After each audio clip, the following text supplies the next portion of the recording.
Berlin, 16 février 1943. Les murs du Palais des Sports résonnent d'un cri terrifiant, oui. Joseph Goebbels vient de demander à la foule, « Voulez-vous la guerre totale ?» et la réponse est unanime.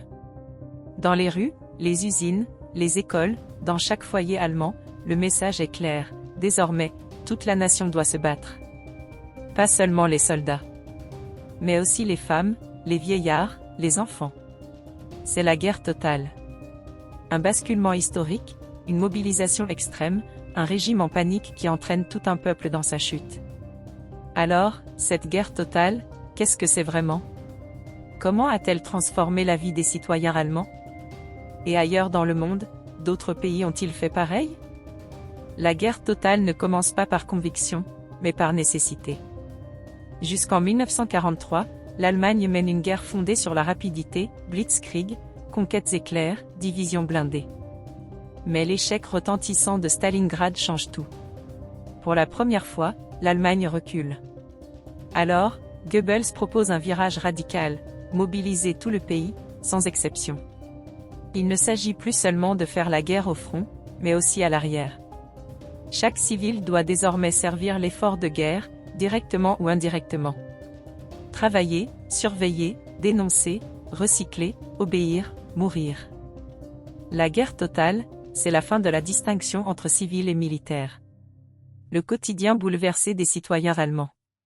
Dès mars 1943, le visage du Reich change.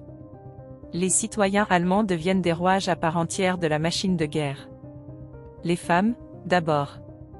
Hitler avait toujours refusé leur participation active, préférant les cantonner au rôle de mères.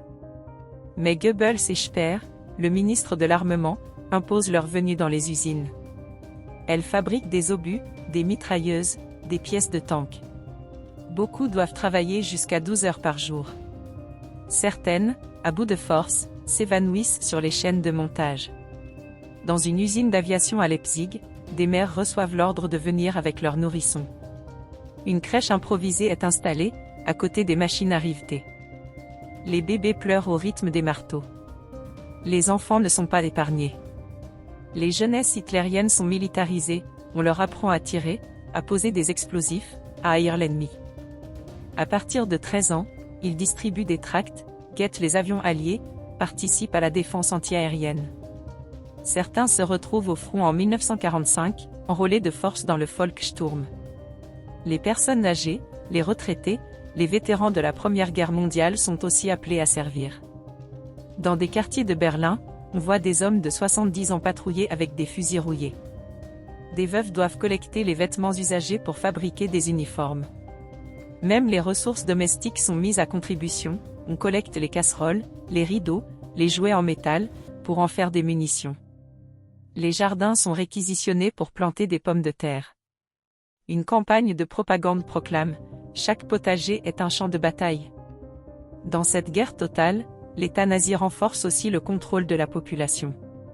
Chaque citoyen devient les yeux et les oreilles du régime. Les dénonciations se multiplient. Un homme qui plaisante sur Hitler à la boulangerie peut être arrêté. Une femme qui écoute la BBC en secret est envoyée en camp. À Munich, en 1944, un vieil instituteur critique discrètement Goebbels devant son voisin. 2 jours plus tard, la Gestapo vient le chercher. Il ne reviendra jamais. Le régime réussit à transformer une partie de la population en instrument volontaire ou passif de cette guerre totale. Par fanatisme pour certains, par peur pour beaucoup. Les Allemands ne sont pas tous nazis, mais rares sont ceux qui osent résister à ce rouleau compresseur. Le sommet de cette mobilisation arrive en octobre 1944 avec la création du Volkssturm, une milice populaire désespérée. Tous les hommes de 16 à 60 ans peuvent être appelés, même sans entraînement. Le mot d'ordre, défendre la patrie, coûte que coûte. À Berlin, on voit des lycéens recevoir leur premier uniforme et partir au combat le jour même. Beaucoup sont morts dans les rues de la capitale en avril 1945, souvent face aux chars soviétiques. À Breslau, des enfants sont fusillés par la SS pour avoir refusé de combattre dans le Volkssturm. Le fanatisme est tel que même la désobéissance des plus jeunes devient une trahison. L'Allemagne nazie n'a pas inventé la guerre totale. Mais elle l'a poussée à une intensité inédite. D'autres nations ont, elles aussi, mobilisé l'ensemble de leur société. L'Union soviétique, après l'invasion allemande en juin 1941, a lancé une guerre patriotique totale. Femmes, vieillards, adolescents travaillaient dans les usines d'armement, parfois sous les bombes. Lénine avait déjà dit, la guerre, c'est la politique par d'autres moyens. Staline, lui, transforme chaque citoyen en soldat de l'arrière. La Grande-Bretagne applique également une guerre totale, mais avec des libertés préservées. Le rationnement est strict, les femmes deviennent conductrices d'ambulance, travailleuses agricoles, ouvrières. L'esprit de Dunkerque et le Blitz cimentent la société. Les États-Unis, bien que protégés géographiquement, vivent aussi une mobilisation massive après Pearl Harbor, économie de guerre, industrie à plein régime, propagande intense. Hollywood devient une arme psychologique. La différence avec l'Allemagne, c'est que dans ces pays, la guerre totale se fait dans un cadre démocratique, sauf pour l'URSS, sans fanatisme suicidaire, et avec une fin possible. En Allemagne, elle devient une idéologie, une religion de la mort.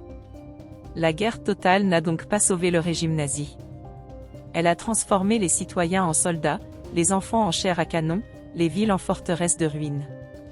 Et dans cette mobilisation extrême, le peuple allemand n'a pas été seulement victime.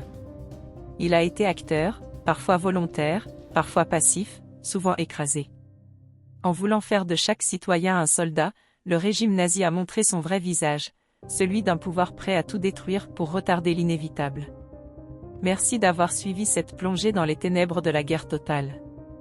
Si cette vidéo vous a intéressé, pensez à liker et surtout à vous abonner pour découvrir d'autres récits saisissants de l'histoire. À très bientôt.